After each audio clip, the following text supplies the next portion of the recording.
আসসালামু আলাইকুম রহমতুল্লাহ। কেমন আছেন? আলহামদুলিল্লাহ, আমি ভালো আছি। অনেকদিন হয়ে গেল কোনো প্রকার কথাবার্তা বলি না আপনাদের সাথে।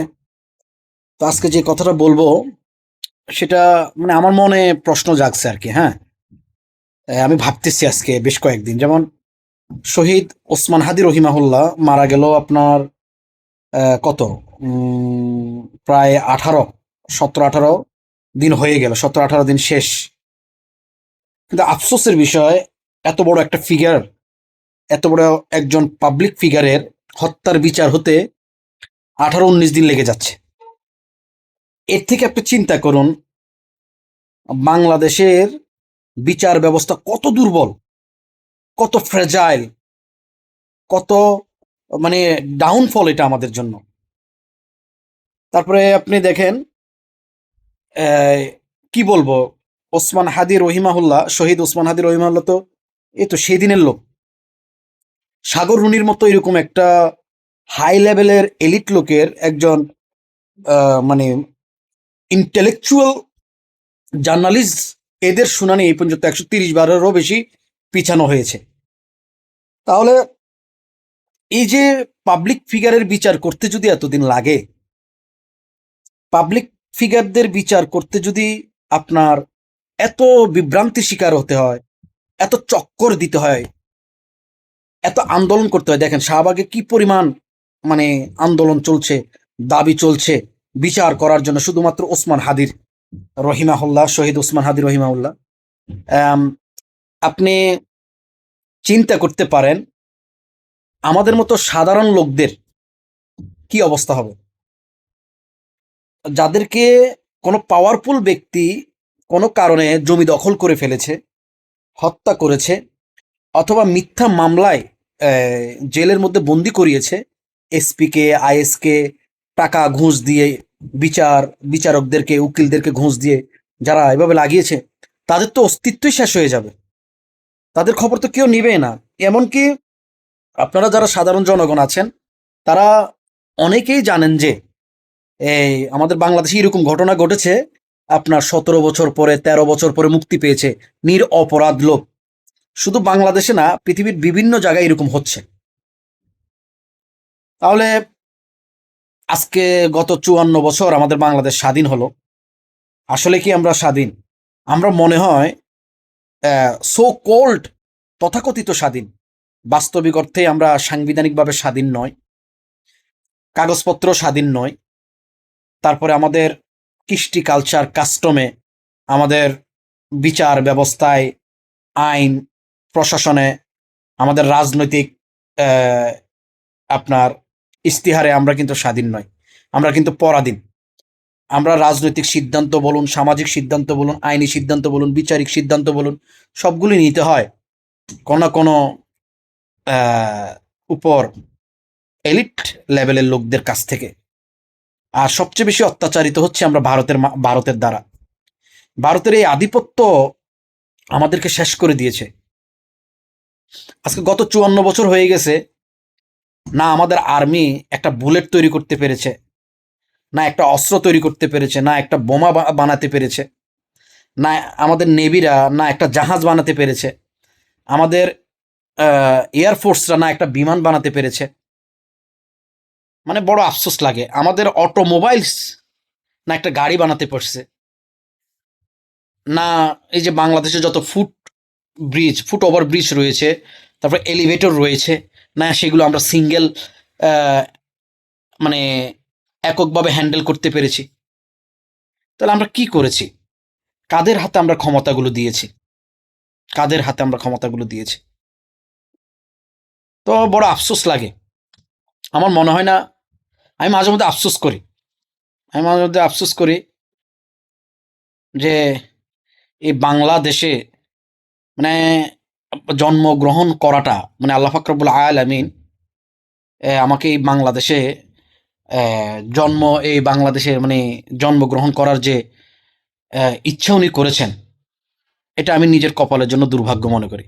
আল্লাহর সিদ্ধান্ত সঠিক, কিন্তু বর্তমান পরিস্থিতিতে আল্লাহর সিদ্ধান্ত সঠিক সেটা ঠিক আছে, কিন্তু এটা আমার জন্য আমি দুর্ভাগ্য মনে করি। কারণ এমন একটা দেশে আমি রয়েছি যে দেশে আপনার বাক স্বাধীনতা নাই, আপনার চলাফেরার স্বাধীনতা নাই, অর্থনৈতিক স্বাধীনতা নাই, শিক্ষার স্বাধীনতা নাই, বিচার ব্যবস্থার স্বাধীনতা নাই, যেখানে শুধুমাত্র এলিট ক্লাবের লোকেরা সুযোগ সুবিধা ভোগ করে থাকে। যেমন আপনি মনে করুন তারেক রহমানের মতো লোক আপনার ৩-৪ ঘন্টার ভিতরে ন্যাশনাল আইডি কার্ড পেয়ে যায়। আমাদের মতো সাধারণ লোকেরা যদি যায় তাহলে নেটওয়ার্ক প্রবলেম, সার্ভার প্রবলেম, তারপরে ২,০০০ টাকা এডিট খরচ লাগবে, ফাইন লাগবে, এ লাগবে সে লাগবে। কি পরিমাণ যে অত্যাচার আমাদেরকে মানে সহ্য করতে হয় সেটা না বললে নয়। যারা ইউনিয়ন পর্যায়ে যান তারা জানেন যে আমার কথাগুলো কত সত্য।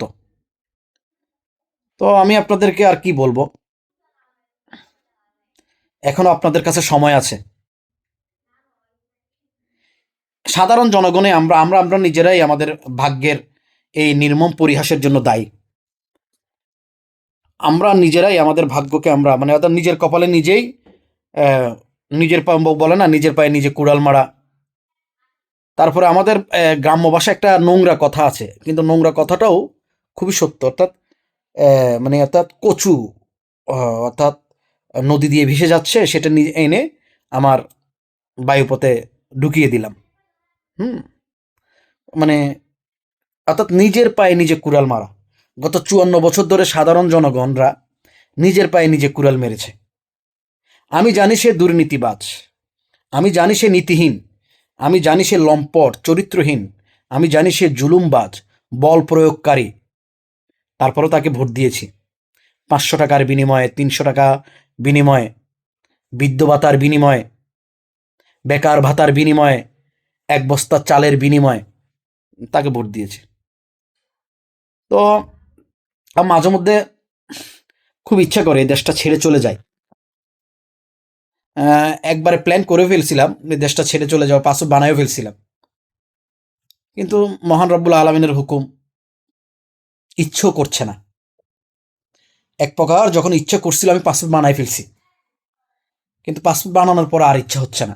যখন জুলাই আন্দোলনটা দেখলাম, মনে আশার একটা বাতি জ্বলে উঠল যে এবার হয়তোবা দেশটা শক্তিশালী লোকদের হাতে যাবে, নীতিবান লোকদের হাতে যাবে, হালাল উপার্জনকারী লোকদের হাতে যাবে। কিন্তু দেখুন, যাদের মাধ্যমে আমরা এই জুলাই বিপ্লব সফল হয়েছে, আজকে তারাই কিন্তু কি, তাদের ব্যাপারেই কিন্তু কি আমরা আজকে দুর্নীতি আর দুর্নীতি এবং দুর্নীতি শুনতে পাচ্ছি।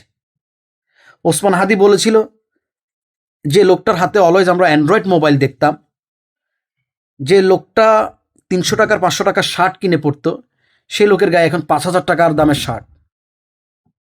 তারপরে আইফোন, নতুন আইফোন, তারপর বিদেশ ভ্রমণের টাকা কোত্থেকে আসলে এগুলো, কীভাবে রাতারাতি কোটি টাকার মালিক হয়ে গেল?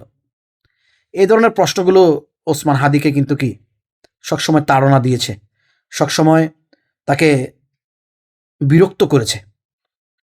যখনই ওসমান হাদি রহিমাহুল্লাহ, শহীদ ওসমান হাদি রহিমাহুল্লাহ এই কথাগুলো আপনার বলা শুরু করলো, যখন দুর্নীতির বিরুদ্ধে বলা শুরু করলো, নিজের লোকদেরকেও ছাড় দিল না, নিজের লোকদেরকেও জবাবদিহিতার দাঁড় করালো। যখন তারা কাঠগড়ায় দাঁড় হলো, জবাব দিতে পারছিল না, তখনই বলছে যে আর না, তাকে আর রাখা যাবে না এই পৃথিবীতে, বিদায় করতে হবে। তাহলে ভারতের আধিপত্য, রয়ের আধিপত্য আমাদের বাংলাদেশে রয়েছে। কারণ একমাত্র রয়ের সাথে, ভারতের সাথে সংযোগ করলেই এদেশে আমরা ক্ষমতায় টিকে থাকব। এই যে একটা প্রপাগ্যান্ডা, এই যে একটা সুপারস্টিশন, এটা থেকে বেরিয়ে আসার জন্য আমাদের জনগণকে একত্রিত হতে হবে। আমাদের জনগণকে একত্রিত হয়ে এমন একটা দল আমরা এই বাংলার বুকে আনতে হবে, যে দলটা আমাদেরকে আমাদের শিক্ষা ফিরিয়ে দিবে, শিক্ষার স্বাধীনতা ফিরিয়ে দিবে, বস্ত্রের স্বাধীনতা ফিরিয়ে দিবে, খাদ্যের স্বাধীনতা ফিরিয়ে দিবে। আমাদের এই অধিকারগুলো তারা পরিপূর্ণভাবে রক্ষা করবে, ন্যায় বিচার রক্ষা করবে। ন্যায় বিচার আমাদের অধিকার, ন্যায় বিচার পাওয়া আমাদের অধিকার, এই অধিকারটা তারা প্রতিষ্ঠিত করবে, এরকম একটা দল দরকার। তো আমি মনে করি ইসলামিক দলগুলো তাদের যে ছোট ছোট মাসালার যে মত পার্থক্য রয়েছে, মত পার্থক্য রয়েছে, বিরোধ রয়েছে, সেগুলো ভুলে গিয়ে একই ছায়াতলে এসে লা ইলাহা ইল্লাল্লাহ মুহাম্মাদুর রাসূলুল্লাহ এই কালেমার ছায়াতলে এসে ইসলামিক একটা দলকে প্রতিষ্ঠিত করে এই বাংলাদেশকে রক্ষা করতে হবে ভারতীয় আধিপত্যের কবজা থেকে, পশ্চিমা সংস্কৃতির কবজা থেকে রক্ষা করতে হবে। আসলে ভাই হাদির জন্য কষ্ট হচ্ছে, শহীদ ওসমান হাদি রহিমাহুল্লার জন্য কষ্ট হচ্ছে। আল্লাহ তাকে ভালো রাখুক, জান্নাত নসিব করুক। আপনার সিদ্ধান্ত আপনার হাতে, কাকে ভোট দিবেন, কাকে নির্বাচিত করবেন সেটা আপনি সিদ্ধান্ত নেবেন। কারণ আপনার ভোট আপনাকে রক্ষা করবে, আপনাকে ধ্বংস করবে। আপনি মনে করছেন আপনি পার পেয়ে যাচ্ছেন, আপনার সাথে বড় এলিট ক্লাবের লোকদের সাথে লিঙ্ক আছে, প্রশাসনের সাথে লিঙ্ক আছে। না, আপনি হয়তো বা বেঁচে যাচ্ছেন, কিন্তু আপনার ছেলে বাঁচবে না, আপনার পরিবার বাঁচবে না। আপনার অন্যায়ের, আপনার অপরাধের শাস্তি তারাও ভোগ করবে। একটা কথা আছে না, পাপে বাপকেও ছাড়ে না। খেয়াল রাখুন নিজের, সিদ্ধান্ত নিন নিজের ভবিষ্যতের। আসসালামু আলাইকুম ওয়া রাহমাতুল্লাহি ওয়া বারাকাতুহু।